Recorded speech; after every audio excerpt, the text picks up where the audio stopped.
दोस्तों आज के इस वीडियो में हम डिस्कस करने वाले हैं आपके एमएससी फर्स्ट सेमेस्टर बॉटनी के पेपर सेकंड जो कि है माइकोलॉजी। और इस पेपर से रिलेटेड जो यूनिट 1 है और यूनिट 1 से ही जुड़ा हुआ हमारा आज का जो लास्ट टॉपिक है वो है reproduction hormonal mechanism of sexual reproduction. तो इस टॉपिक से जुड़ा हुआ जो ये हार्मोनल मैकेनिज़्म है जो कि सेक्सुअल रिप्रोडक्शन को कंट्रोल करता है फंजाई में, ये टॉपिक बहुत इंपॉर्टेंट है। और एग्ज़ाम के पॉइंट ऑफ व्यू से देखा जाए तो इस टॉपिक से रिलेटेड कई बार क्वेश्चन पूछे गए हैं। तो वीडियो की शुरुआत करते हैं और सबसे पहले हम बात करते हैं कि फंजाई में किस तरह के रिप्रोडक्शन होते हैं। तो यदि हम बात करें फंजाई में रिप्रोडक्शन की यानी कि मल्टीप्लिकेशन की, तो फंजाई में जो रिप्रोडक्शन होता है वो 3 टाइप का होता है। पहला है वेजिटेटिव, दूसरा है एसेक्सुअल और तीसरा है सेक्सुअल रिप्रोडक्शन। तो आइए सबसे पहले हम बात करते हैं वेजिटेटिव रिप्रोडक्शन की। तो वेजिटेटिव रिप्रोडक्शन में होता क्या है कि फंजाई का कोई पार्ट जो टूट जाता है या फिर डैमेज हो जाता है और उसी पार्ट से नया फंजाई बनता है, उसको हम बोलते हैं वेजिटेटिव रिप्रोडक्शन। यहाँ पर मैं आपको बता दूं कि वेजिटेटिव रिप्रोडक्शन और एसेक्सुअल रिप्रोडक्शन में यही अंतर है कि वेजिटेटिव रिप्रोडक्शन में स्पोर का फॉर्मेशन नहीं होता, जबकि एसेक्सुअल रिप्रोडक्शन में डिफरेंट काइंड्स के स्पोर बनते हैं। तो यदि हम बात करें फंजाई में वेजिटेटिव रिप्रोडक्शन की, तो जनरली ये 3 टाइप के होते हैं। पहला है फ्रेगमेंटेशन, दूसरा है फिशन, तीसरा है बडिंग। तो अगर हम बात करें फ्रेगमेंटेशन की, तो फ्रेगमेंटेशन में होता क्या है कि जब फंजाई का हाइफी टूटता है और टूटा हुआ फंजाई एक नए फंजाई का फॉर्मेशन कर देता है, एक नए हाइफी का फॉर्मेशन करता है, तो उसे हम बोलते हैं फ्रेगमेंटेशन। वहीं अगर हम बात करें फिशन की, तो फिशन में जो मदर सेल होता है, जनरली ये यूनिसेलुलर फंजाई में पाया जाता है, तो इसमें क्या होता है माइटोटिक डिवीज़न होता है, जिससे कि एक सेल 2 सेल में डिवाइड हो जाता है। वहीं अगर हम बात करें बडिंग की, तो बडिंग भी जनरली आपको यूनिसेलुलर या फिर कुछ हाइफी में देखने को मिलता है, जिसमें कि मदर सेल के ऊपर एक बड नुमा यानी कि एक छोटी सी उभाड़ बन जाती है, जिसे हम बोलते हैं बड।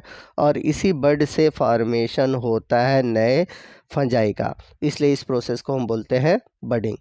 वहीं अगर हम बात करें एसेक्सुअल रिप्रोडक्शन की, तो एसेक्सुअल रिप्रोडक्शन होते हैं कोनिडिया के द्वारा। कोनिडिया प्लूरल फॉर्म है और कोनिडियम सिंगुलर फॉर्म है।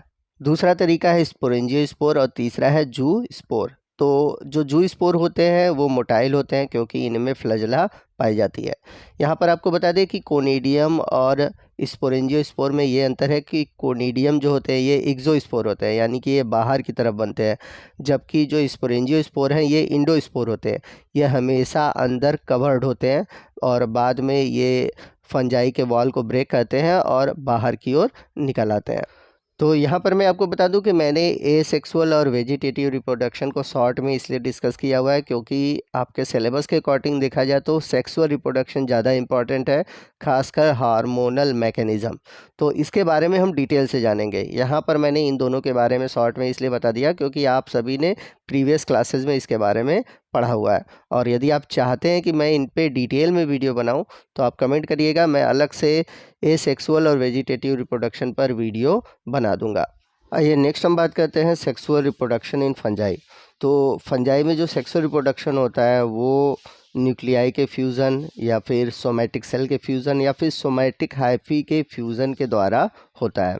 और आपको बता दें कि जिन फंजाई में सेक्सुअल स्टेज पाई जाती है उसे हम बोलते हैं परफेक्ट स्टेज, और कुछ फंजाई ऐसे भी हैं जिनमें कि सेक्सुअल रिप्रोडक्शन नहीं पाया जाता और उन्हें हम बोलते हैं इम्परफेक्ट फंजाई। तो अगर आपको इम्परफेक्ट फंजाई के बारे में पता है या फिर इसके एग्जाम्पल के बारे में पता है तो प्लीज़ कमेंट करके बताइएगा। और अगर आपको नहीं पता है तो आगे जब हम लोग क्लासिफिकेशन पढ़ेंगे तो वहाँ पर मैं आपको इम्परफेक्ट फंजाई के बारे में बता दूंगा। लेकिन आप याद रखिएगा कि इम्परफेक्ट फंजाई उन्हें कहते हैं जिनमें कि सेक्सुअल रिप्रोडक्शन अब्सेंट होता है। आपको बता दें कि सेक्सुअल रिप्रोडक्शन को हम टीलोमार्फिक स्टेज भी कहते हैं। अब यहाँ पर बात आती है एक बहुत ही इंपॉर्टेंट पॉइंट की, जो सेक्सुअल रिप्रोडक्शन होता है फंजाई में उसमें 3 फेज़ होते हैं। सबसे पहला जो फेज़ होता है वो होता है प्लाज्मोगैमी, दूसरा है कैरियोगैमी और तीसरा है मियोसिस।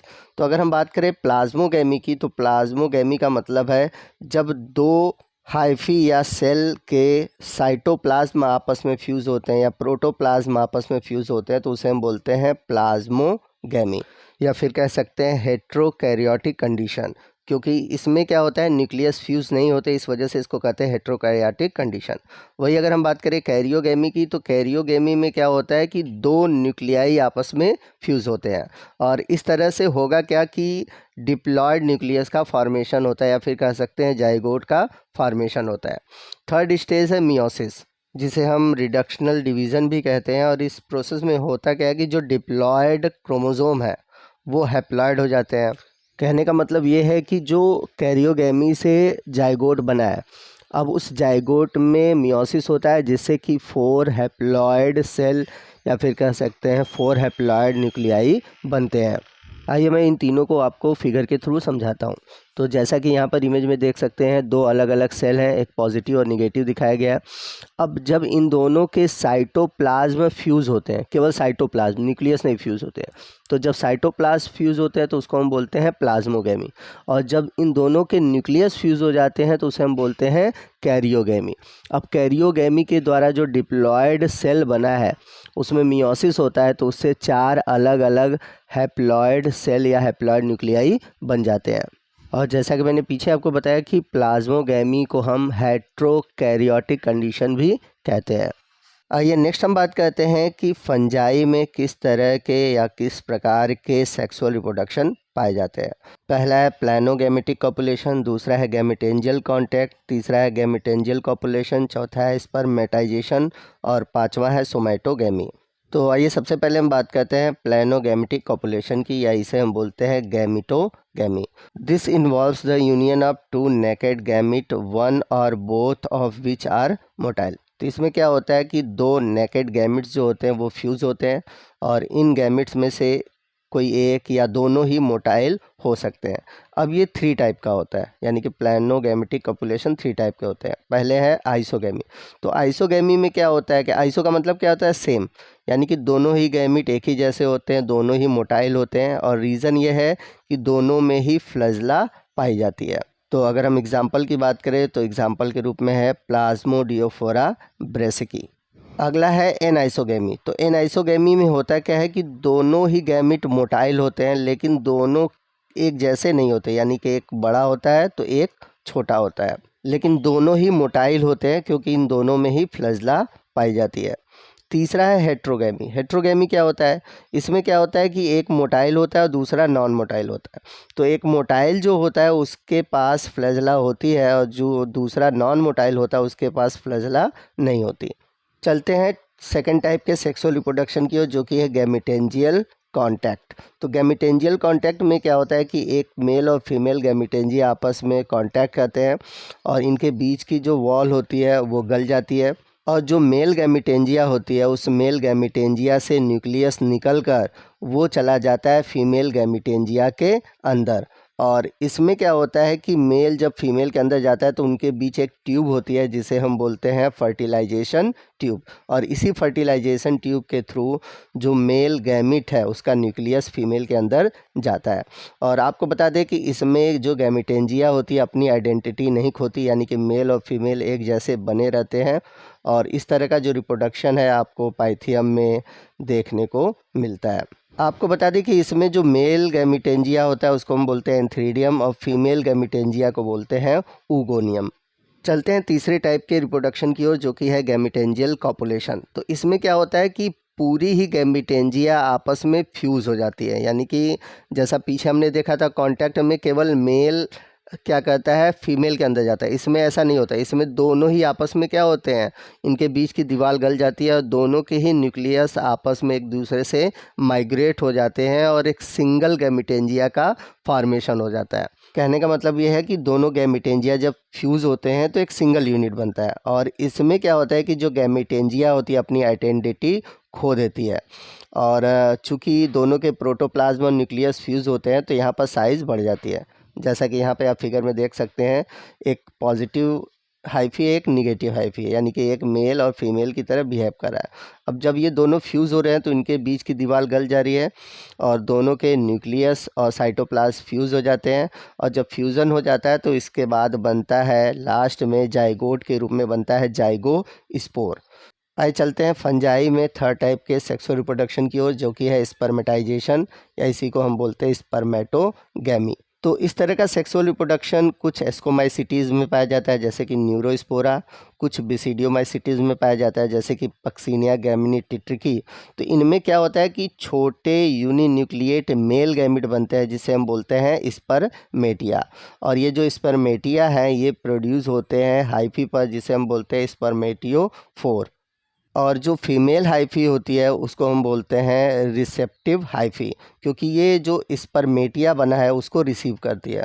तो होता क्या है कि इस तरह के रिप्रोडक्शन में जब रिप्रोडक्शन होने वाला होता है तो स्पर्मेटिया जो कि मेल गैमिट है वो विंड के थ्रू, वाटर के थ्रू या इंसेक्ट के थ्रू फीमेल रिसेप्टिव पर पहुंचती है और वहां पर जाकर इनसे फ्यूज़ हो जाती है।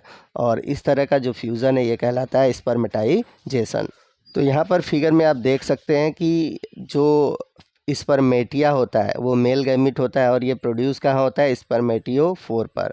तो स्पर्मेटियोफोर पर जब स्पर्मेटिया बनता है तो उसको हम बोलते हैं स्पर्मेटाइजेशन और ये हैप्लॉइड होता है।